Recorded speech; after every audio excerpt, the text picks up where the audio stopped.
బెంగళూరు వేదికగా ఆసియాలోనే అతిపెద్ద వైమానిక ప్రదర్శన ప్రారంభమైంది. 14వ వైమానిక ప్రదర్శనను ప్రారంభించారు ప్రధాని మోదీ. 5 రోజుల పాటు కొనసాగనున్న ఏరో ఇండియా ప్రదర్శన కొనసాగుతోంది. ఏరో ఇండియా 2023కు 109 దేశాల ప్రతినిధులు హాజరయ్యారు. ఇప్పుడు బెంగళూరు నుంచి వస్తున్న ఎయిర్ షోని ఇప్పుడు లైవ్ చూద్దాం. अपनी रक्षा जरूरतों के लिए एक भरोसेमंद साथी तलाश रहे हैं. भारत उनके लिए भी एक बेहतर पार्टनर बनकर आज उभर रहा है. हमारी टेक्नोलॉजी इन देशों के लिए कॉस्ट इफेक्टिव भी है और क्रेडिबल भी है. हमारे यहां बेस्ट इनोवेशन भी मिलेगा और ऑनेस्ट इंटेंट भी आपके सामने मौजूद है. साथियों, हमारे यहां कहा जाता है प्रत्यक्षम किम प्रमाणम, अर्थात प्रत्यक्ष को प्रमाण की आवश्यकता नहीं होती. आज भारत की संभावनाओं का, भारत के सामर्थ्य का प्रमाण हमारी सफलताएं दे रही है. आज आकाश में गर्जना करते Tejas fighter planes make in India के सामर्थ्य का प्रमाण है. आज हिंद महासागर में मुस्तैद aircraft carrier INS Vikrant make in India के विस्तार का प्रमाण है. गुजरात के बड़ौदा में C-295 की मैन्युफैक्चरिंग फैसिलिटी हो या तुमकुर में HAL के हेलीकॉप्टर यूनिट हो, ये आत्मनिर्भर भारत का वो बढ़ता सामर्थ्य है जिसने भारत के साथ साथ विश्व के लिए नए विकल्प और बेहतर अवसर जुड़े हैं. साथियों, 21वीं सदी का नया भारत अब न कोई मौका खोएगा और न ही अपनी मेहनत में कोई कमी रखेगा. हम कमर कस चुके हैं. हम रिफॉर्म्स का रास्ते पर हर सेक्टर में रिवॉल्यूशन ला रहे हैं. जो देश दशकों से सबसे बड़ा डिफेंस इंपोर्टर था, वो अब दुनिया के 75 देशों को डिफेंस इक्विपमेंट एक्सपोर्ट कर रहा है. बीते 5 वर्षों में देश का निर्यात 6 गुना बढ़ा है.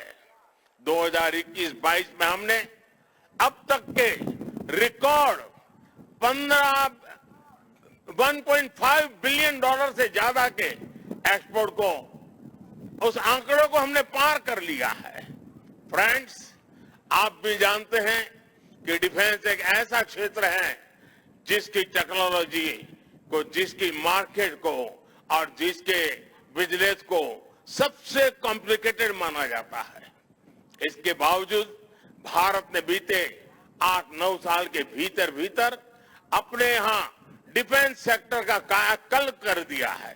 इसलिए हम इसे अभी केवल एक शुरुआत मानते हैं. हमारा लक्ष्य है कि 2024-25 तक हम एक्सपोर्ट के इस आंकड़े को 1.5 बिलियन से बढ़ाकर 5 बिलियन डॉलर तक ले जाएंगे. इस दौरान किए गए प्रयास भारत के लिए एक लॉन्च पैड की तरह काम करेंगे.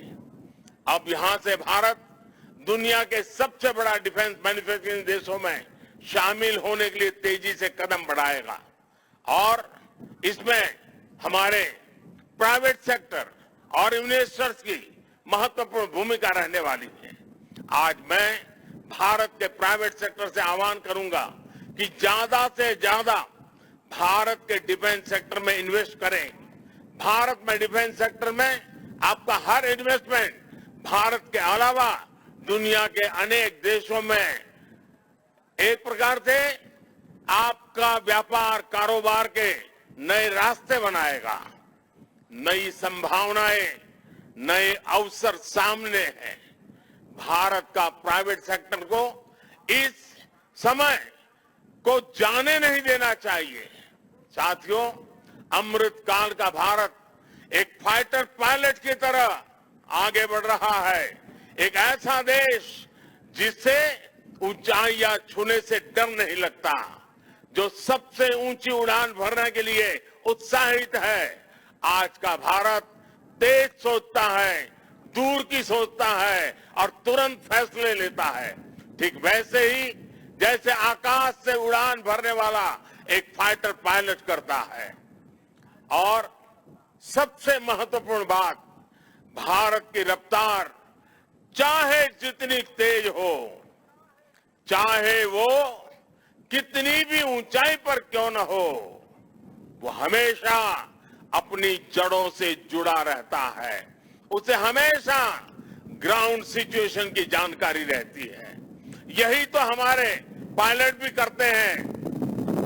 एरो इंडिया की गगनभेदी गर्जना में भी भारत के रिफॉर्म, परफॉर्म और ट्रांसपोर्ट की गूंज है।